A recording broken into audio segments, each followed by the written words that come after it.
নবী ওয়াল্লাযিনা আমানু ইস্তাগফিরু লিল মুশরিকিন। কোন নবীর জন্য সঙ্গত নয়, কোন মুমিনের জন্য সঙ্গত নয় যে মুশরিকদের জন্য ক্ষমা প্রার্থনা করে। মুশরিক অবস্থায় মারা গেছে, আল্লাহর নবীর করার কিছু ছিল না। চাচার মৃত্যুর সময়ে আবু তালেবকে এসে আল্লাহর নবী বলছেন, চাচা যান, আপনি একটা কালেমা খালি কালেমা পড়েন, লা ইলাহা ইল্লাল্লাহ মুহাম্মাদুর রাসূলুল্লাহ পড়েন, কালেমা পড়ে নেন।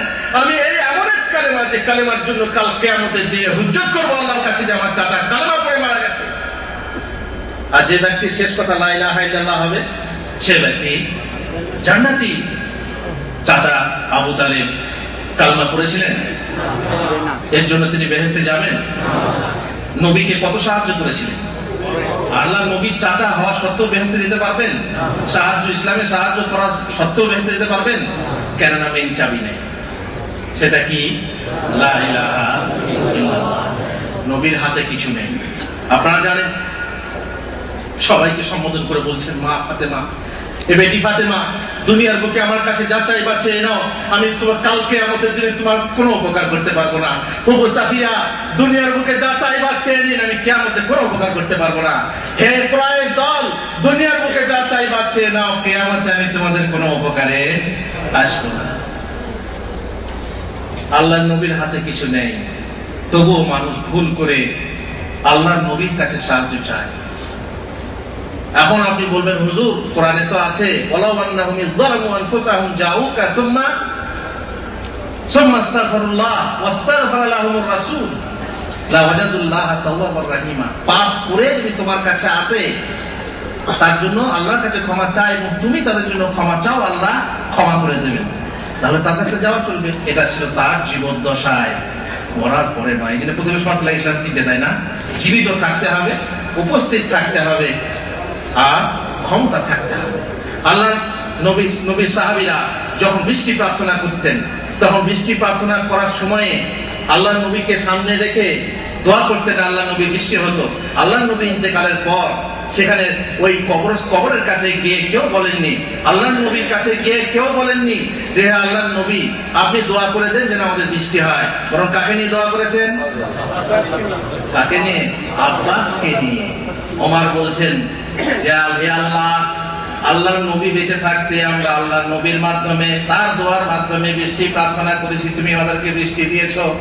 এখন তিনি আমাদের মাঝে নেই, এখন তার চাচা রয়েছে, না বুজুর্গ মানুষ, আমরা তার দোয়ার ওসিলায় তোমার কাছে বৃষ্টি প্রার্থনা করছি। চাচা ভালো, চাচা আব্বাস ভালো না নবী ভালো? কেন নবীর কাছে গেলেন না?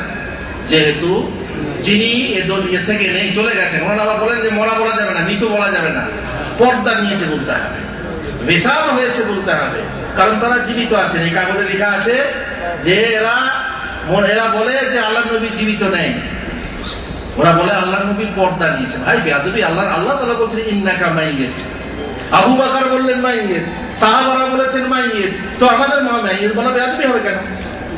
আল্লাহর নবীকে মারা গেছেন বলাটা বেয়াদবি হবে কেন? তার ইন্তেকাল হয়েছে বলাটা বেয়াদবি হবে কেন? যদি জীবিত আছেন তা প্রমাণ করে দেখাও। কেন তার কাছে সরাসরি আহ্বান করা হয় না এবং সেই আহ্বানে সাড়া পাওয়া যায় না? সুতরাং ভুল পথে আছে তারা মনে করছে যে আল্লাহ নবী আমাদেরকে সাহায্য করতে পারেন। তাই মুহাম্মদ বিন আব্দুল ওয়াহাব রাহিমাহুল্লাহ দেখলেন যে মানুষ আল্লাহকে ছেড়ে আল্লাহ নবীর কবরের কাছে চাচ্ছে, যেহেতু আল্লাহ সর্বশক্তিমান এবং সবকিছু সৃষ্টিকর্তা, তার কাছে কেউ চাচ্ছে না।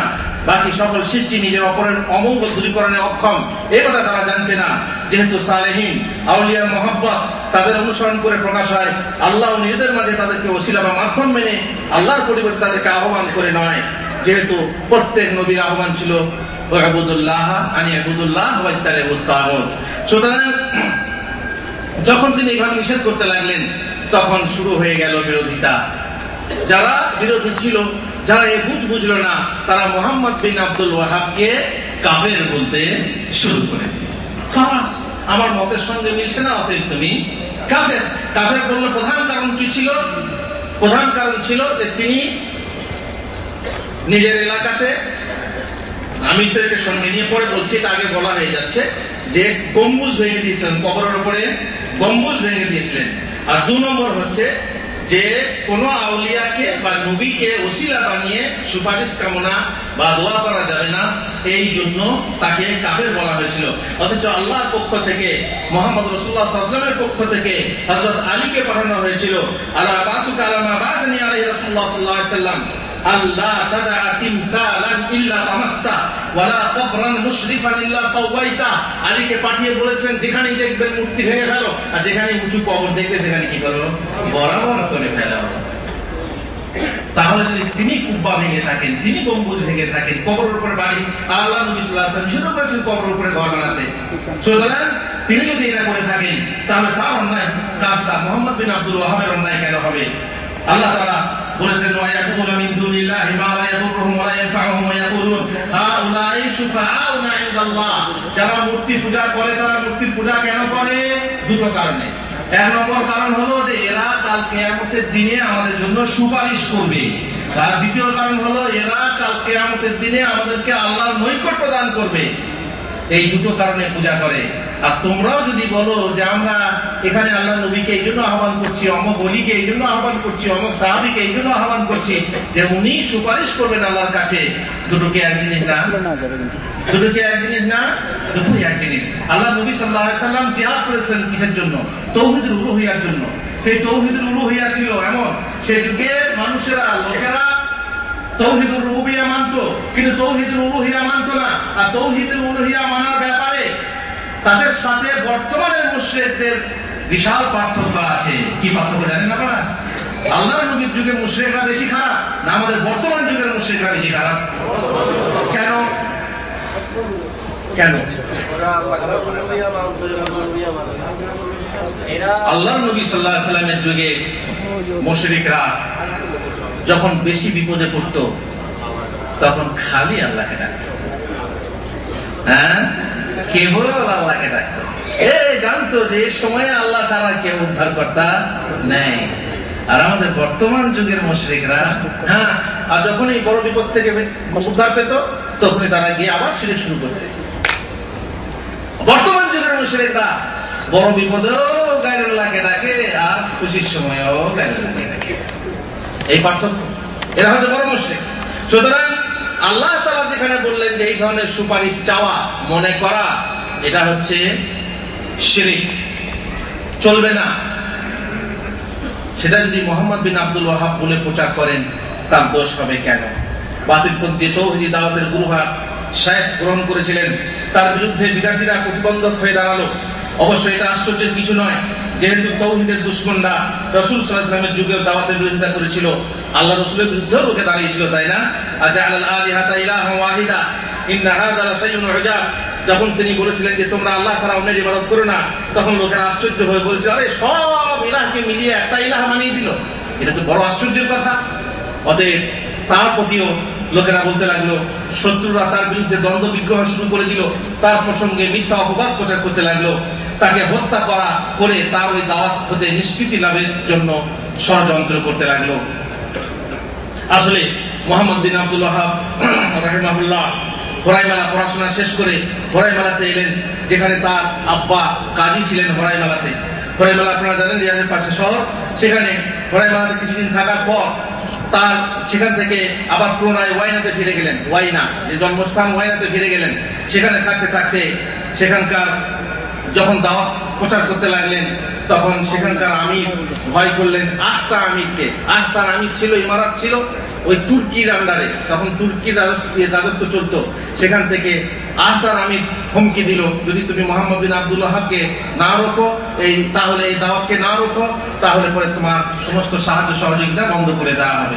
সুতরাং সেখানকার ওয়াইনার আমির মুহাম্মদ ইবনে মুহাম্মদ, তিনি মুহাম্মদ বিন আব্দুল ওয়াহাবকে ওয়াইনা থেকে বের করে দিলেন। গেলেন কোথায়?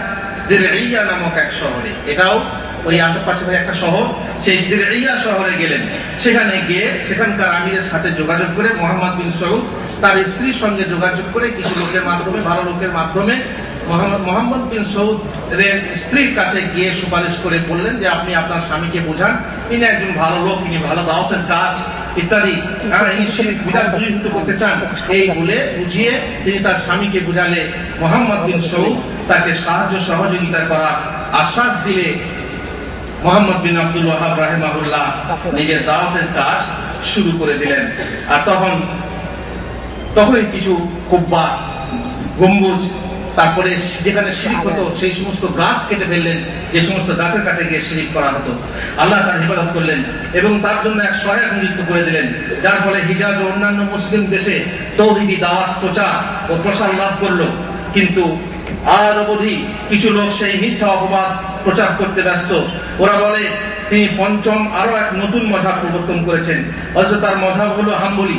ওরা আরো বলে ওয়াহাবিরা রাসূলকে ভক্তি করে না বা ভালোবাসে না ও তার উপর দরুদ পড়ে না, অথচ শেখ রাহিমাহুল্লাহ মুখতাসারুস সিরাতুর রাসূল নামে একটা বই লিখেছেন, এক গ্রন্থ প্রণয়ন করেছেন, যা এই কথাই দলিল যে তিনি রাসূল সাল্লাল্লাহু আলাইহি ওয়াসাল্লামকে ভালোবাসতেন। ওরা তার নামে আরো বিভিন্ন অপবাদ ও কুৎসা রটিয়ে থাকে, যে সম্পর্কে কাল কিয়ামতে ওদেরকে জবাবদিহি করতে হবে। পক্ষান্তরে যদি ওরা ইনসাফের সাথে উদার মন হতো, তাহলে তার কিতাবসমূহ অধ্যয়ন করত, তাহলে নিশ্চয়ই তাতে কেবল কোরআন, হাদিস ও সাহাবাদের উক্তি দেখতে পেত।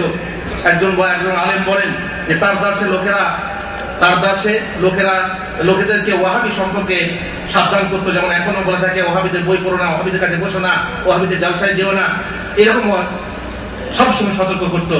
এক ব্যক্তি মুহাম্মদ বিন আব্দুল ওয়াহাবের একটা বই নিয়ে এসে প্রথম পাতাগুলো ছিঁড়ে দিয়ে তাকে পড়তে দিলেন।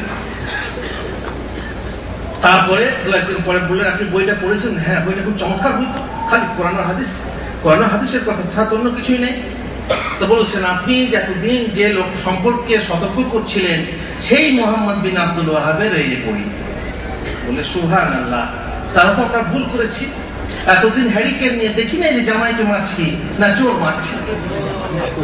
হ্যাঁ, এখন বোঝা গেল যে আমি যার সম্পর্কে সতর্ক করছিলাম তিনি তো ভালো, তো কোরআন ও হাদিস। সুতরাং যারা মুহাম্মদ বিন আব্দুল ওয়াহাবের বই না পড়েই দূর থেকে ভাববে আরে বাপরে বাপ সর্বনাশ, তারা অবশ্যই চিরকালে অন্ধকারে থাকবে। আমাদের জানা উচিত, আমাদের পড়া উচিত, আমাদের বোঝা উচিত যে তার বই পুস্তক কোনো বিরোধী নাই। তবে হ্যাঁ, একটা বিরোধিতা কি হলো, যদি আপনি মনে করেন যে মাজার পূজা করতে হবে, তাহলে মুহাম্মদ বিন আব্দুল ওয়াহাবের বই মাজার পূজার বিরুদ্ধে। যদি আপনি এটা মনে প্রাণে মেনে নিয়ে থাকেন যে মাজার পূজা করতে হবে, তাহলে অবশ্যই আপনি তার বই ছুঁবেন না। কিন্তু যদি আপনি উদার হন, যদি আপনি এটা মেনে নেন যে মাজার পূজা শিরক, তাহলে পরে তার বই পড়ুন, তাহলেই বুঝতে পারবেন যে হ্যাঁ, আমরা আসলেই অন্ধকারে থেকে জামাইকে চোর বলে আঘাত করছিলাম। হাদিসে বর্ণিত, নবী সাল্লাল্লাহু আলাইহি ওয়াসাল্লাম বলেছেন, হে আল্লাহ, তুমি আমাদের শাম ও ইয়ামানে বরকত দাও। সকলে বলল, হে আল্লাহ, হে আল্লাহ, হে আল্লাহ রাসূল, আর আমাদের নাজদে। তখন বললেন যে না, নাজদ থেকে শয়তানের শিং উদিত হবে। ওরা বলে বিদাতিরা যে নাজদ থেকে শয়তানের শিং মুহাম্মদ বিন আব্দুল ওয়াহাব। আমি আপনাদেরকে বলেছিলাম নাজদ এরিয়া কোনটা? রিয়াদ এরিয়াটা। আর সেখান থেকে মুহাম্মদ বিন আব্দুল ওয়াহাবের জন্ম হয়েছে, সেখান থেকে তার দাওয়াতের শুরু হয়েছে। এখন বিদাতিরা বলছে কি যে ওই হচ্ছে নাজদ, যে নাজদে রাসূলুল্লাহ সাল্লাল্লাহু আলাইহি ওয়াসাল্লাম যে নাজদ সম্পর্কে বলেছিলেন ওখান থেকে শয়তানের শিং উদিত হবে। কিন্তু ভাইজানেরা, নাজদ শুধু আমাদের সৌদি আরবেই নাজদ নেই, আরো নাজদ আছে। পূর্ব দিকে আল্লাহ নবী ইশারা করে বলেছিলেন, মদিনা থেকে পূর্বে কি রিয়াদ এরিয়া পড়ে, নাজদ পড়ে, কিন্তু তার পূর্বে ইরাকও তো পড়ে, ইরাকও তো নাজদ আছে। আল্লাহ নবী সাল্লাল্লাহু আলাইহি ওয়াসাল্লামের আসল উদ্দেশ্য ছিল ইরাক, যেটা ফিতনার ভূমি। যে নাজদের কথা বলা হয়েছে সেটা হচ্ছে ইরাকের নাজদ। তার দলিল কি? হাদিস শুনুন। আল্লাহ রাসূল সাল্লাল্লাহু আলাইহি ওয়াসাল্লাম দোয়া দিবেন, আল্লাহুম্মা বারিক লানা ফি মাক্কাতিনা, আল্লাহুম্মা বারিক লানা ফি মাদিনাতিনা, আল্লাহুম্মা বারিক লানা ফি শামিনা, ওয়া বারিক লানা ফি সাইনা, ওয়া বারিক লানা ফি মুদ্দিনা। ফাকাল রাজুল ইয়া রাসূলুল্লাহ ওয়া ফি ইরাকিনা। আল্লাহর নবী, আপনি মক্কা, মদিনা, শামের জন্য দোয়া করলেন, তা ইরাকের জন্য দোয়া করুন, আমাদের ইরাকের জন্য কি হবে? فأعرض عنه فرددها ثلاثا كل ذلك يقول الرجل وفي عراقنا يا رسول الله في عراقنا عراقের জন্য দোয়া করুন। فيعرض عنه فقال بها الزلازل والفتن ويطلع قرن الشيطان। ইরাক হচ্ছে এমন জায়গা যেখানে ভূমিকম্প, যেখানে ফিতনা, যুগে যুগে ফিতনা, বিভিন্ন মাযহাব নিয়ে, বিভিন্ন দ্বন্দ্ব নিয়ে ফিতনা, আর সেখানেই হবে শয়তানের সিংহ উদিত।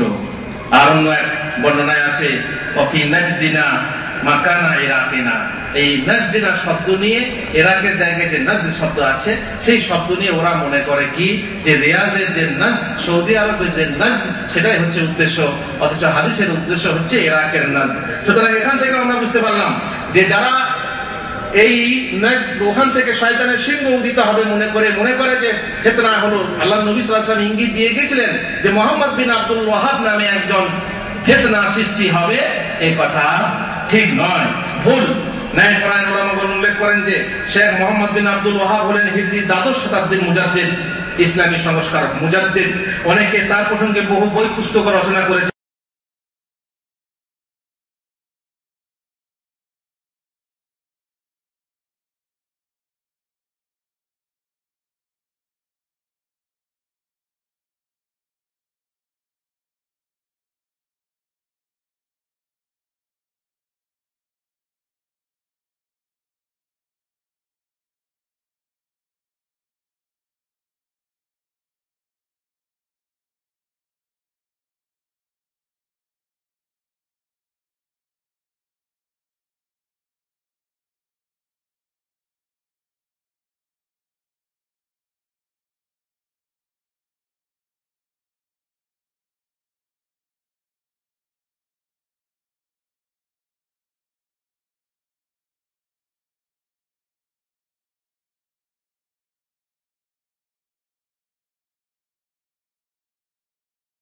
মনে করে ওয়াহাবি আন্দোলন নাম দিয়েছিল এই ইংরেজরা।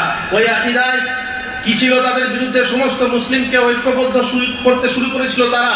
তাই অর্থলোভী স্বার্থপর মুসলিমদের মাধ্যমে পরোক্ষভাবে তাদের বদনাম করতে প্রয়াস পায় ইংরেজরা। ফলে তৌহিদের প্রতি আহ্বানকারী প্রত্যেক তৌহিদবাদীর নাম তুচ্ছভাবে ওয়াহাবি রাখে এবং এই রূপ বলে কোন অভিনব দ্বীন প্রবর্তক বিদাতি রূপে চিহ্নিত করে থাকে, যাতে মুসলিমরা তাদের মূল তৌহিদের আকীদা থেকে দূরে সরে যায়, ফিরে সরে যায়। অনেকে আপনারা শুনেছেন আবার পাড়া গ্রামের মায়েরা যখন ছেলেরা আইসক্রিম খেতে চায় গরমের দিনে, ছেলেকে ঠান্ডা লাগবে বলে মা বলে বাবা আইসক্রিম খেতে হয় না, ঠান্ডা লাগবে। ছেলে মানতে চায় না, তখন মারা কি বলে বোঝায় জানেন? জানি না আপনাদের আছে কিনা, আমরা শুনেছি। বলে বাবা আইসক্রিম খেতে হয় না, আইসক্রিমে পোকা আছে। বলে না? বলে না? কেন বলে? যাতে ছেলে আইসক্রিম না খায়। আসলে কি আইসক্রিমে পোকা আছে? না। সৌদি আরবের এক দায়ীর কাছে শুনেছি, তিনি ফ্রান্সে কোন দাওয়াতের কাজে গিয়েছিলেন, হোটেলে ছিলেন। হোটেল থেকে নেমে এসে মাঝখানে যে হজ থাকে সে হজে তিনি উজু করে নামাজ পড়তেন।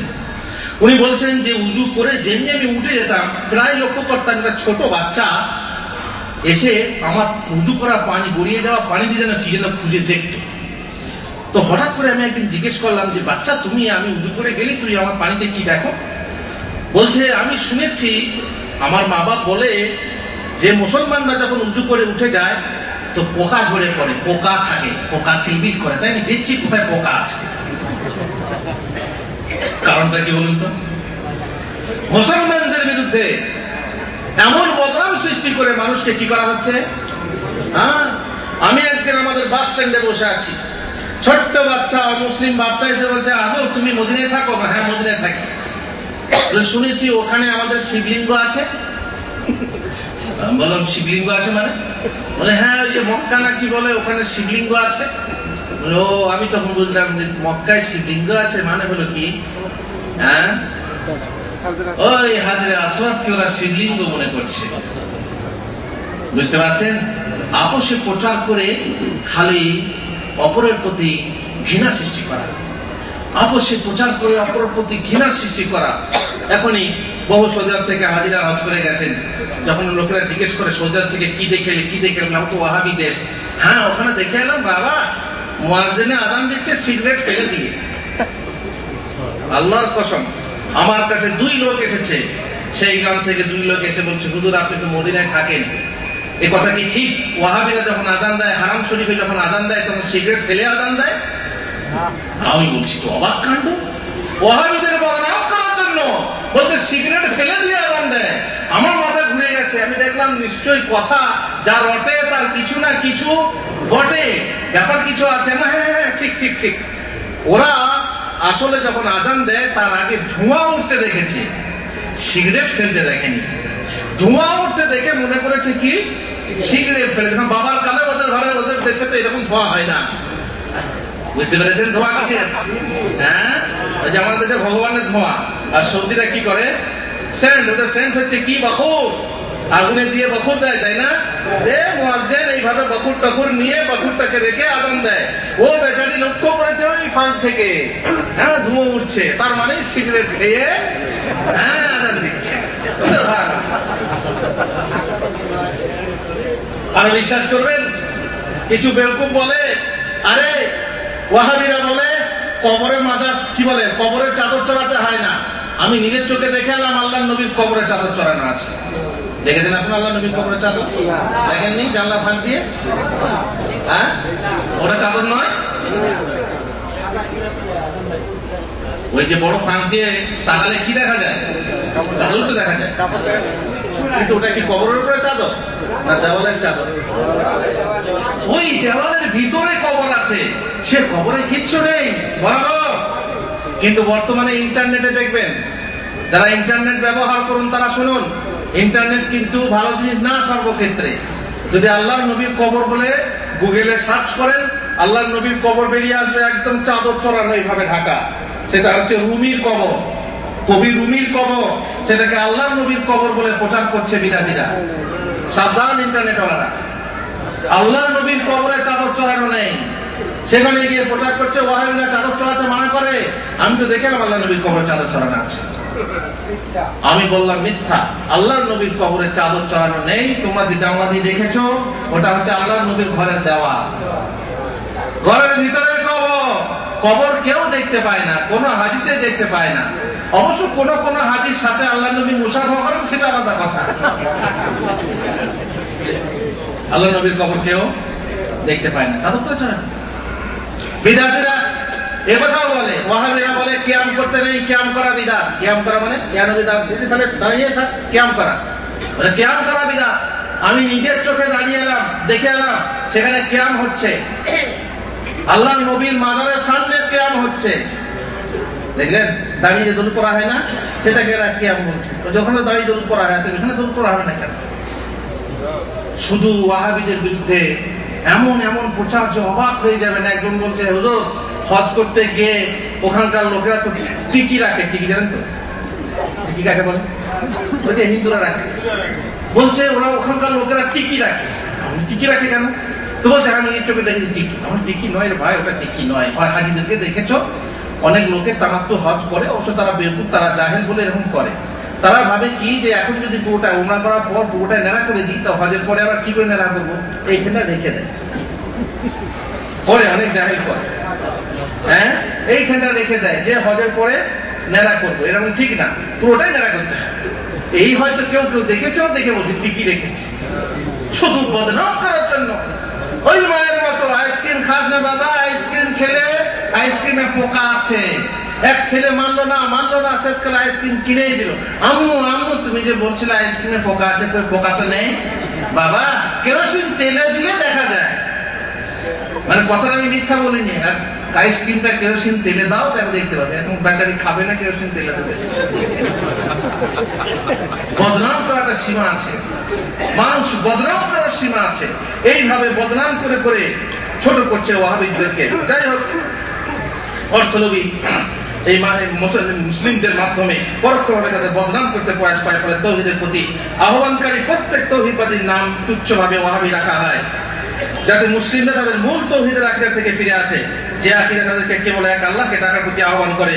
কিন্তু সে নির্বোধরা এই কথা বুঝতে পারেনি যে ওয়াহাবি শব্দটা আসলে মোহাম্মদ বিন আব্দুল ওয়াহাবের প্রতি সম্বোধন করা হয় না, তাতে একমাত্র মহান আল্লাহ আল ওয়াহাবের প্রতি সম্বোধন করা হয়। সুতরাং ভাইজান, কথা লম্বা না করে আমি আপনাদেরকে সংক্ষেপে ওয়াহাবিদের আকীদা সম্পর্কে বলছি। মুহাম্মদ বিন আব্দুল ওয়াহাব রাহিমাহুল্লাহ এইভাবে দাওয়াতের কাজ চালিয়ে গেলেন, যার ফলে সারা বিশ্বে তার বদনাম হলো ঠিকই, কিন্তু আসলে সেই বদনাম তার সুনাম হওয়ার কথা ছিল। যে যাদের মন উন্মুক্ত ছিল, যাদের মনের ভিতরে পবিত্রতা ও পরিচ্ছন্নতা ছিল, তারা সেই দাওয়াতকে গ্রহণ করে সারা বিশ্বে আজও সেই দাওয়াতকে গ্রহণ করা হচ্ছে। উন্মুক্ত ভাইরা, যাদের মন উদার, তারা সেই দাওয়াতকে গ্রহণ করে নিচ্ছেন। মুহাম্মদ বিন ওয়াহাব রাহিমাহুল্লাহ 92 বছর বয়সে 1206 হিজরিতে তিনি ইন্তেকাল করে যান। তার আকীদা সংক্ষেপে আপনাদের সামনে বলছি। আহমদের অনুসারী যদি হয় ওয়াহাবি, তাহলে আমি স্বীকার করি যে আমি ওয়াহাবি, আল্লাহ থেকে শরীক খণ্ডন করি। সুতরাং নেই আমার একমাত্র আল্লাহ ব্যতীত কোন প্রভু, না কোনো গম্বুজ মাজারের নিকট আসা, আর না কোনো মূর্তি ও কবর বিপদ মুক্তি ও সুখ অর্জনের হেতু, কখনোই না। না পাথর, না কোনো বৃক্ষ, না নির্ঝর, আর না কোনো প্রতিষ্ঠিত বেদি আস্তানা আমার বিপদ তারণ। আমি তাবিজ কবচ বাঁধি না, আমি তাবিজ কবচ বাঁধি না। এখন যদি সার্চ করা হয় অনেক ভাইয়ের হাতে কার তাবিজ পাওয়া যাবে না। ওয়াহাবি তাবিজ বাঁধে না। আর তার কি জন্য? আল্লাহ রাসূল সাল্লাল্লাহু আলাইহি ওয়াসাল্লাম নিষেধ করেছেন যে তাবিজ বাঁধে সে শিরক করে। এই জন্য ওয়াহাবি তাবিজ বাঁধে না। আমি তাবিজ ও কবচ বাঁধি না, বালা করি জিবসা, কিছু দাঁত বা হাত উপকারের আশায় অথবা বিপদ অপসারণের উদ্দেশ্যে ব্যবহার করি না। আল্লাহ আমাকে উপকৃত করেন এবং আমার বিপদ দূর করেন। একমাত্র আল্লাহ বিদআত এবং দ্বীনের রচিত অভিনব প্রত্যেক কর্মকে জ্ঞানীগণ অস্বীকার ও খণ্ডন করেন। আমি আশা রাখি যে আমি তার নিকটবর্তী হব না এবং তাকে দ্বীন বলে সমর্থন করব না, কারণ তা তো সঠিক নয়। আমি আশ্রয় চাই জাহমিয়াত থেকে, যা হতে প্রত্যেক সন্দেহ পোষণকারী অপব্যাখ্যাতার মতভেদ সীমালঙ্ঘন করেছে। আল্লাহ আরশে সমারূঢ় থাকা এক কুদরত। আপনারা এর আগে শুনেছেন, আমি আবার পরীক্ষা নিচ্ছি। আল্লাহ কোথায় আছেন? আল্লাহ সব জায়গাতে আছেন। আল্লাহ সব জায়গায় নেই? আল্লাহ আছেন মুমিনের হৃদয়ে, আল্লাহ আছেন আর রহমানু আলাল আরশি ইস্তাওয়া। তার দৃষ্টি সব জায়গায়, তার জ্ঞান সব জায়গায়। তিনি কোথায় আছেন? আরশের উপরে। আল্লাহর আরশে সমারূঢ় থাকা এক কুদরত, এ ব্যাপারে আমার জন্য মহামতি ইমামগণের কথাই যথেষ্ট। শাফি, মালিক, আবু হানিফা রাহিমাহুল্লাহ এবং মুত্তাকি আল্লাহমুখী ইবনে হাম্বল রাহিমাহুল্লাহ। কিন্তু বর্তমানে যে রাখে এই আকীদা ও বিশ্বাস, লোকেরা শোর করে তার প্রসঙ্গে বলে আকারবাদী ওয়াহাবি। হাদিসে বর্ণিত যে ইসলামের অনুসারী মানুষ প্রবাসীর মতো মুষ্টিমেয়, তাই প্রিয়ের উচিত মুষ্টিমেয় প্রীতিভাজনদের জন্য রোদন করা। আল্লাহ আমাদেরকে রক্ষা করুন ও আমাদের দ্বীন সংরক্ষণ করুন গালি মন্দকারী প্রত্যেক হটকারী মন্দ হতে, আর তিনি একনিষ্ঠ দ্বীনের সাহায্য করুন। কিতাব ও সুন্নাহর অনুসারী জামাত দ্বারা যারা কারো রায় ও কিয়াসের অনুকরণ করেন না, যাদের জন্য দুই ওহী আশ্রয়স্থল, মনোনীত নবী যাদের প্রসঙ্গে সংবাদ দিয়ে বলেছেন তারা পরিজন ও সঙ্গীদের মধ্যে অনন্য সাধারণ, তারা সৎ পথের পথিক, সাহাবাদের পথ ধরে চলেন আর সঠিকতা দিয়ে তাদের মতাদর্শের অনুগমন করেন। এজন্যই অতিরঞ্জনকারীরা তাদের নিকট হতে বহু দূরে সরে যায়। আমরা বলি তা তো আশ্চর্যের কিছু নয়, তারাও দূরে সরে গেছে। যাদেরকে সৃষ্টির সেরা আহ্বান করেছিলেন, তখন তারা তাকে জাদুকর মিথ্যুক বলে অভিহিত করেছিল, অথচ তারা তা আমানতদারি, ধর্ম, সম্মান ও কথার সত্যবাদিতায় বিশ্বাসী ছিল। লোকেরা তাকে আল আমিন বলতো, কিন্তু যখন ধর্মের কথা বলতেন, দ্বীনের কথা বলতেন, তাওহীদের কথা বলতেন, তখন কি বলতো? মিথ্যাবাদী। আল্লাহ তার উপর চিরস্থায়ী করুণা বর্ষণ করুন, তার বংশধর এবং সাহাবাবর্গের উপরেও। আল্লাহুম্মা সাল্লি আলা মুহাম্মদ ওয়া আলা আলি মুহাম্মদ। আমরা এতক্ষণ ধরে যে আলোচনা করলাম, আমাদেরকে যে নামে অভিহিত করা হোক, আমাদেরকে ফারাজি বলা হোক, লামাযহাবি বলা হোক কিংবা ওয়াহাবি বলা হোক, আমরা তাতে দুঃখিত নই। ইবারাতুনা শাত্তা ওয়া হুসনুকা ওয়াহিদু ওয়া কুল্লুন ইলা যাকাল জামালি ইশিরু। যা বলবে বলো, সবই একই সৌন্দর্যের প্রতি ইশারা করে, আর তা হলো আমরা হচ্ছি তাওহীদবাদী। আমরা হচ্ছি তাওহীদবাদী। নেলি বলে একজন সুন্দরী মহিলা ছিল, তার সৌন্দর্য ছিল, কিন্তু নেলি নামটা প্রচার হয়ে যাওয়ার ফলে তার মন খারাপ হতো। নেলি নাম প্রচার হওয়ার ফলে সেই মহিলার মন খারাপ হতো। তার জন্য কিছু লোক তাকে বলল, নেলি তোর নেলি নামে কিবা পরিতা, গোলাপে যে নামে ডাকো তবু সে গোলাপ। গোলাপে যে নামেই ডাকবে ডাকো, কিন্তু তবু সে গোলাপ। আমাদেরকে যে নামেই ডাকবে ডাকো। আমরা আসলে যদি হকপন্থী হই, আমরা হকপন্থী, আমরা তাওহীদবাদী। সুতরাং আমরা কোনো মতেই এই হক থেকে পিছপা হতে রাজি নেই। আমরা এই হক থেকে পিছপা হতে রাজি নেই। আমরা সেই ভাইদেরকে আহ্বান করব যারা এখনো পর্যন্ত ওয়াহাবি সম্পর্কে ভুল ধারণা মনের ভিতরে রেখে আছেন। ওয়াহাবি কোনো খারাপ জিনিস না, ওয়াহাবি কোনো নতুন মাযহাব না, ওয়াহাবি কোনো নতুন দ্বীন নয়, ওয়াহাবি কোনো কাফের না, ওয়াহাবি কোনো মুরতাদ না। যারা ওয়াহাবি আন্দোলন বা ওয়াহাবি দাওয়াতের অনুসরণ করে তারা কোনোদিন খারাপ পথে না, তারা কোনোদিন হক পথে না, হক পথে। তাদের সম্পর্কে জানতে শিখুন, তাদের কথা মানতে শিখুন। কেবল কোরআন ও সহিহ হাদিস ছাড়া আর কিছু পাবেন না। আবার আমি শেষ কালে আবার সেই কথাই বলে আমি বিদায় নিচ্ছি।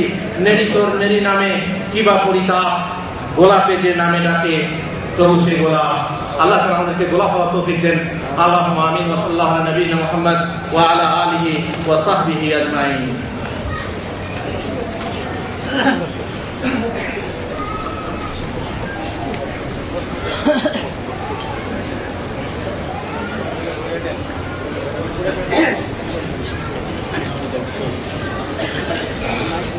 মাইক লাগবে,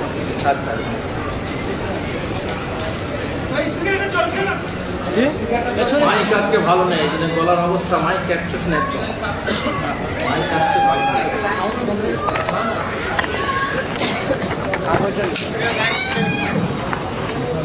একজন প্রশ্ন করছেন যে পার্থক্য ব্যাখ্যা বর্ণনা করুন। টঙ্গীর বিশ্ব ইজতিমা, রাজশাহীর তবলিগি ইজতিমা, দুবাইয়ের ইসলামী সম্মেলনের মাঝে পার্থক্য কি? তার মানে উনি বলতে চাচ্ছেন যে ওখানকার ইজতিমায় যাওয়া আর এখানকার ইজতিমায় আসা দুটো একই না। যদি আপনি দুটোর মধ্যে পার্থক্য বোঝেন তাহলে অবশ্যই বুঝবেন যে সেখানকার যে ইজতিমা এবং যা নিয়ে ইজতিমা হয় সেখানে যা হয় তা সহি কিনা। সেখানে ইজতিমায় যদি কেউ অংশগ্রহণ করে তাহলে হয়তো তার ঘরে সেখানে ইজতিমায় জামাতি মোনাজাত বলেন না ওখানে কি হবে ইত্যাদি মাইক খারাপ বলে যে ইজতিমা হয়। মাইকটা ঠিক করুন, মাইকে সাউন্ড যাচ্ছে না ওইদিকে।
সুতরাং দুটোর মাঝে কোনো পার্থক্য নির্বাচন করতে হলে শুধু হক ও বাতিলের পার্থক্য ছাড়া অন্য কিছু পাবেন না।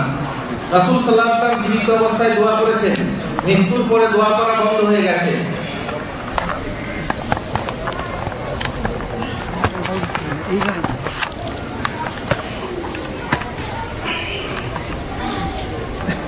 বুঝলাম না প্রশ্নটা কই? রাসূল সাল্লাল্লাহু আলাইহি ওয়াসাল্লাম জীবিত অবস্থায় দোয়া করেছেন, মৃত্যুর পরে দোয়া করা বন্ধ হয়ে গেছে।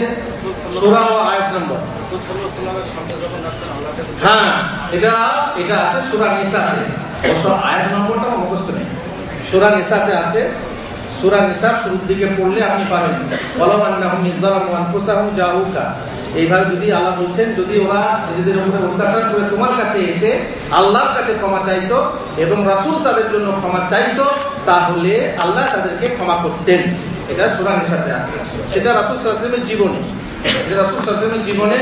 এবং বর্তমানে চলবে না যে বর্তমানে বাজারে যাব, যে আল্লাহ রাসূলকে বলবো হে আল্লাহ রাসূল আমি জুলুম করেছি, অতএব আপনি দোয়া করে দেন, এটা কিন্তু যায় না। রাসূল সাল্লাল্লাহু আলাইহি ওয়াসাল্লাম জীবিত অবস্থায় দোয়া করার অনুমতি ছিল, কিন্তু মৃত অবস্থায় নেই। ওই একই বলে কারণ নাকি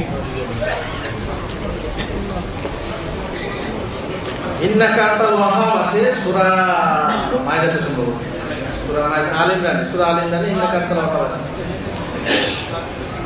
মদিনার মসজিদে নববীতে নামাজ পড়লে কত গুণ সওয়াব বেশি হবে?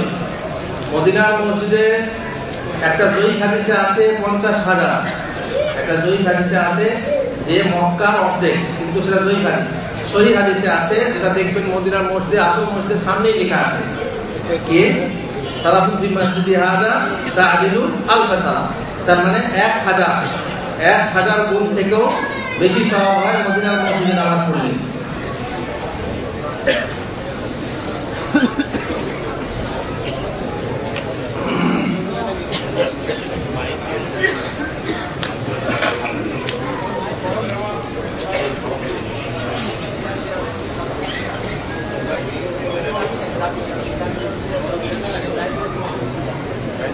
সেলারি বিক্রি করার ব্যাপারটা কেউ জানেন ভালো করে? সেলারি বিক্রি করা তার মানে নিজের বেতনটা ঠিক সময়ে না পেলে কাউকে বলা হয় যে তুমি আমাকে আমার থেকে কম যে বেতন পাবো তার থেকে কম টাকা দাও, এই সময়ে তুমি আমার পুরো টাকাটা নিয়ে নেবে, তাই তো? এরকমই তো বদল, কিন্তু কম টাকা দিয়ে বেশি টাকা দেওয়া, এটা সুদ হচ্ছে, এটা সুদ হবে। সুতরাং টাকার বিনিময়ে টাকা, এটা সুদ। টাকার বিনিময়ে টাকা, এটা হচ্ছে সুদ।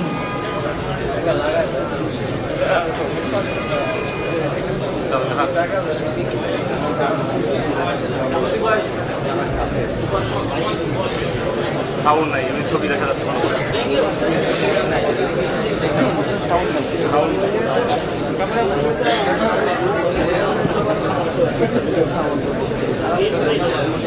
ভাইজান একজন প্রশ্ন করেছেন, জানাজা নামাজকে যারা দোয়া বলে তারা কাফের, এই ফতোয়া দিয়ে কেউ দলিল দিয়েছেন আমার জানা নেই।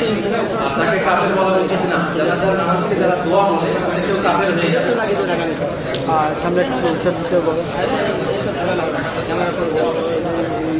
ইসলামী সেন্টারের ছাত্ররা নামের পাশে সালাফি লিখতে পারবে কিনা বুঝিয়ে বলুন। সালাফি লেখার কোনো প্রয়োজন নেই।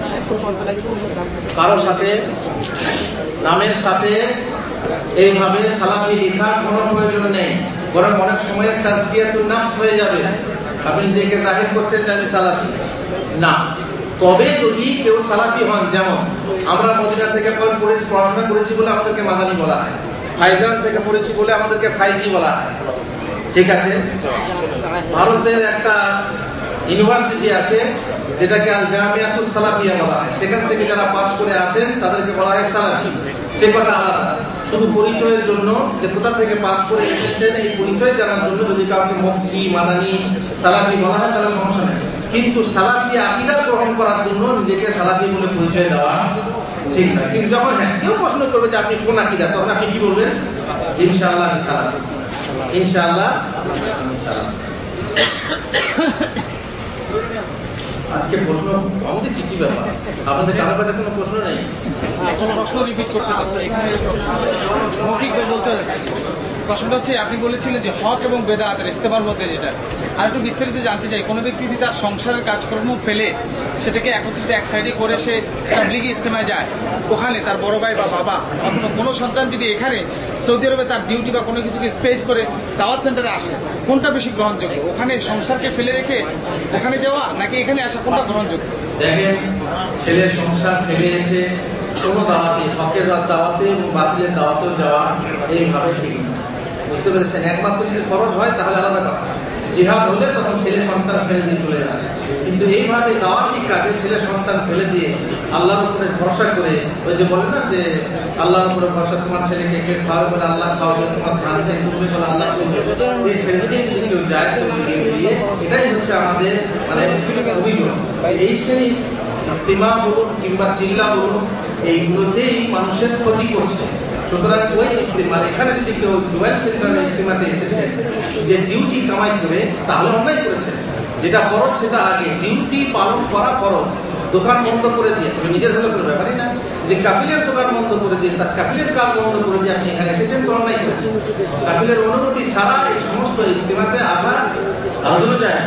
সুতরাং এই সমস্ত ইস্তেমাতে আসতে হলে অপন্থী ইস্তেমাতে এলেও আপনাকে জায়গা থেকে অনুমতি নিয়ে আসতে হবে। বুঝতে পেরেছেন? সহিহ হাদিস থেকে যারা বক্তব্য রাখে, যারা এর বিরোধিতা করে, কোরআন হাদিসের বিরোধিতা করে, সহিহ হাদিস থেকে যারা বক্তব্য রাখে এবং যারা তাদের বিরোধিতা করে, তারা আসলে কোরআন হাদিসের বিরোধিতা করে। কথা ঠিক? এই কথা ঠিক। যদি সহিহ হাদিস থেকে বক্তৃতা রাখা হলো, তার সত্ত্বেও অনেক মানুষ বিরোধিতা করলো শুধু অন্তঃপক্ষপাতিত্ব জন্য। দেখেন, অন্তঃপক্ষপাতিত্ব বিভিন্ন রকমের আছে, দেশগত, জাতিগত, ভাষাগত, মজাগত, বিভিন্ন রকমের অন্তঃপক্ষপাতিত্বের কারণে যদি কেউ সহিহ হাদিসের বক্তব্যকে প্রত্যাখ্যান করে, তো সে আসলেই সহিহ হাদিস বিরোধী। হুন্ডি ব্যবসা কি জায়েজ? হুন্ডি ব্যবসা হলো যে বিদেশ থেকে নিজের দেশে টাকা পাঠানো। এটা কিন্তু টাকার বিনিময়ে টাকা যদি হয় এবং তাতে কম বেশি হয় তাহলে না জায়েজ, কিন্তু রিয়ালের বিনিময়ে যদি টাকা হয় তাহলে না জায়েজ নয়। ডলারের বিনিময়ে টাকা হলে না জায়েজ নয়। কম বেশি ডলার, কেউ হয়তো $1 সমান কিছু দিল, তার থেকে আরো কেউ বেশি দিল কিংবা কম দিল, এইভাবে যারা হুন্ডি ব্যবসা করছেন বেশি টাকা নিয়ে অথবা কম টাকা নিয়ে, এটা কিন্তু সুদের পর্যায়ভুক্ত না, আমাদের পর্যায়ভুক্ত না। সুদের পর্যায়ভুক্ত হলো টাকার বিনিময়ে টাকা বেশি দেওয়া। সুতরাং ডলারের বিনিময়ে টাকা অথবা রিয়ালের বিনিময়ে টাকা কম বেশি নেওয়াতে কোনো সমস্যা নেই।